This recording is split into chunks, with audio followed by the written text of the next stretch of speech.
Imagina que eres una semilla, no una semilla cualquiera, sino una de las dos que han sido plantadas en el mismo campo, bajo el mismo sol, bajo la misma lluvia.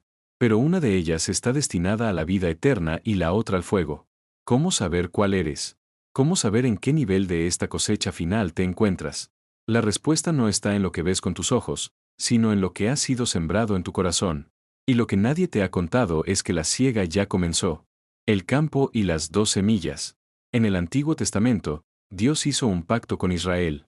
Éxodo capítulo 19, versículos 5 y 6 lo dice claro: si guardaban su voz, serían su tesoro especial, un reino de sacerdotes.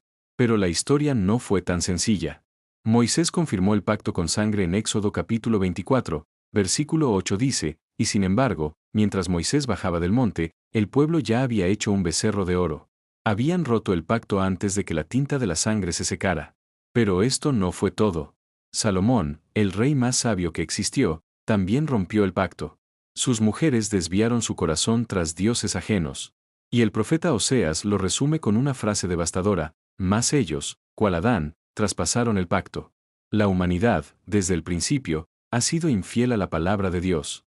Y aquí es donde comienza la verdadera pesadilla. Dios anuncia una profecía aterradora y fascinante en Jeremías capítulo 31, versículo 27, dice que sembrará la casa de Israel y la casa de Judá con dos tipos de semilla, simiente de hombre y simiente de animal.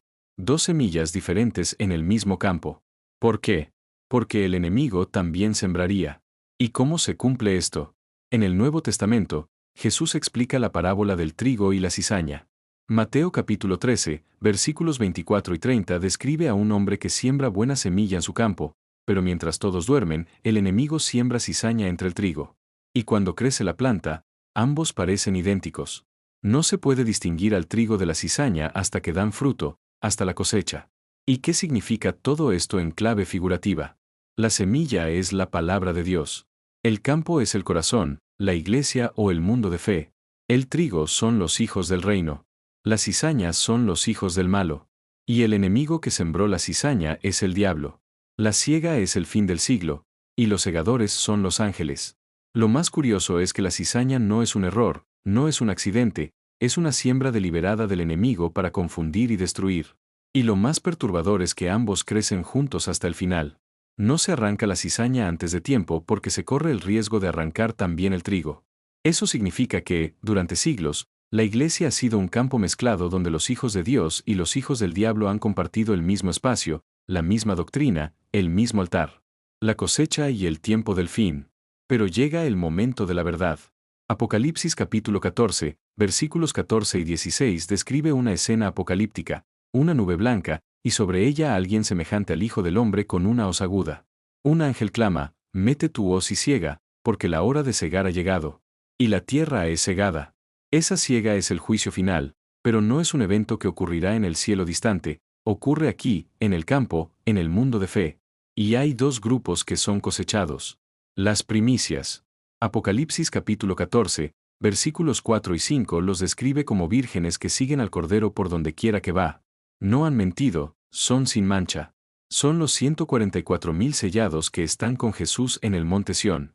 Pero no son los únicos. Apocalipsis capítulo 7, versículos 14 y 15 habla de una multitud vestida de blanco que ha salido de la gran tribulación y ha lavado sus ropas con la sangre del Cordero. Ambos grupos son cosechados y llevados al granero. Pero la pregunta que deberías hacerte ahora mismo es: ¿qué pasa con los que se quedan en el campo? Jesús mismo lo dijo en Mateo capítulo 8, versículos 11 y 12, vendrán muchos del oriente y del occidente y se sentarán con Abraham, Isaac y Jacob en el reino de los cielos, pero los hijos del reino serán echados a las tinieblas de afuera. Los que eran hijos del reino, los que creían ser los elegidos, serán desechados, serán arrancados y quemados. Y la forma en que se produce ese juicio no es con fuego literal, es con fuego figurativo. En Juan capítulo 15, versículo 3, Jesús dice: vosotros ya estáis limpios por la palabra que os he hablado.